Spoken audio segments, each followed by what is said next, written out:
Salam, Assalamualaikum warahmatullahi wabarakatuh. Perkenalkan, nama saya Dorcas Abdallah Takeltano dari Prodi TRP dengan NIM 2323814007. Di sini saya akan menjelaskan tentang hubungan organisasi dengan manajemen. Dalam manajemen, masuk ke dalam organisasi, dalam kalimat yang sederhana, manajemen berarti juga dalam proses mengatur segala hal organisasi.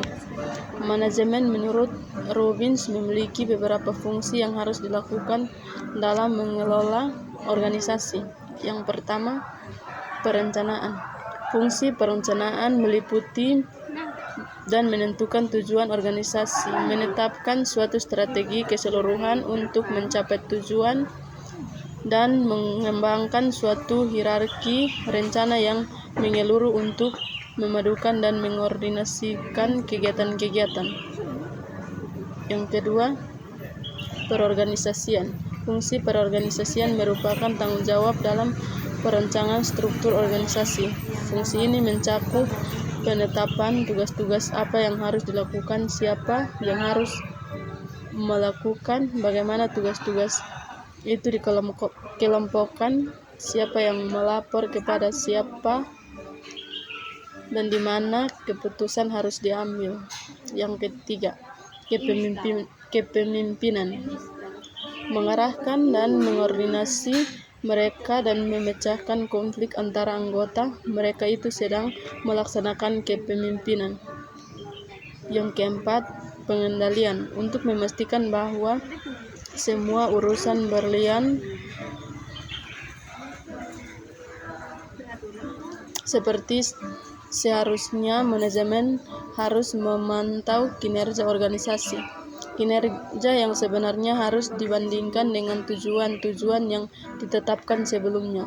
Dari pendapat ahli di atas dapat saya mengambil kesimpulan yang dimana hubungan manajemen dan organisasi saling terkait antara satu sama lain dan juga memberi peranan dalam keterbatasan, yaitu sebuah organisasi telah kita ketahui adalah tempat atau wadah beberapa orang yang memiliki struktur landasan formal yang memiliki visi misi yang sama untuk mencapai suatu keberhasilan dengan menggunakan manajemen yang akan mengatur segala struktur, aturan-aturan, dan sistematis setiap pekerjaan yang dilakukan tiap-tiap individu.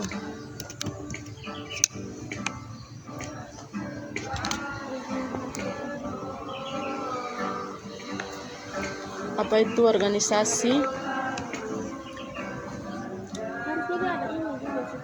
Pengertian organisasi dapat diartikan sebagai dua atau lebih orang yang berada di dalam satu wadah yang sama dan memiliki satu tujuan.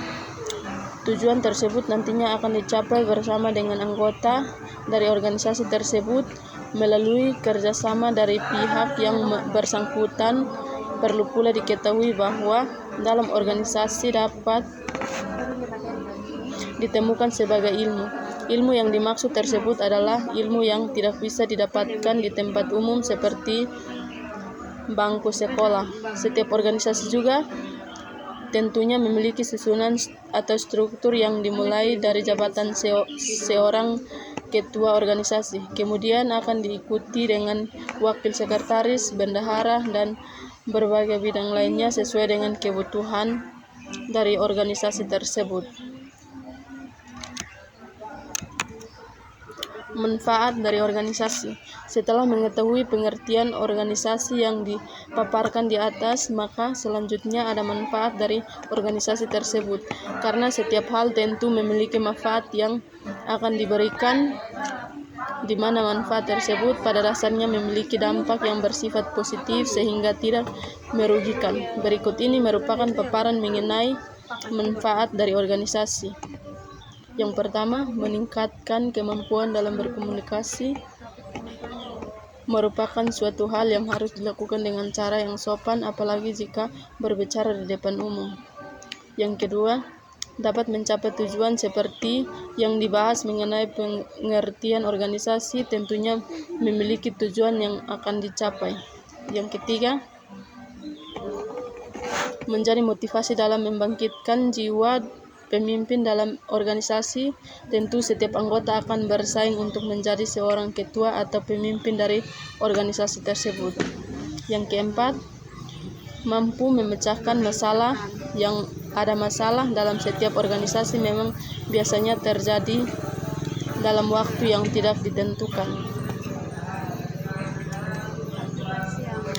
Yang kelima, memperluas wawasan. Yang memiliki wawasan merupakan sebuah pengetahuan yang didapatkan dari mana saja dan kapanpun. Yang keenam, memperluas pergaulan dan mengatur waktu dalam organisasi memang terbagi dari beberapa orang yang berasal dari berbagai kalangan yang berbeda. Yang ketujuh, memiliki rasa tanggung jawab yang tinggi. Manfaat lainnya adalah setiap anggota organisasi memiliki rasa tanggung jawab yang tinggi, di mana tanggung jawab yang dimaksud adalah bertanggung jawab terhadap apa yang menjadi amanah. Yang kedelapan, memiliki mental yang kuat pada saat menghadapi tekanan. Mental yang kuat memang harus mempersiapkan terlebih dahulu sebelum masuk atau bergabung dalam sebuah organisasi. Sekian dan terima kasih. Assalamualaikum warahmatullahi wabarakatuh.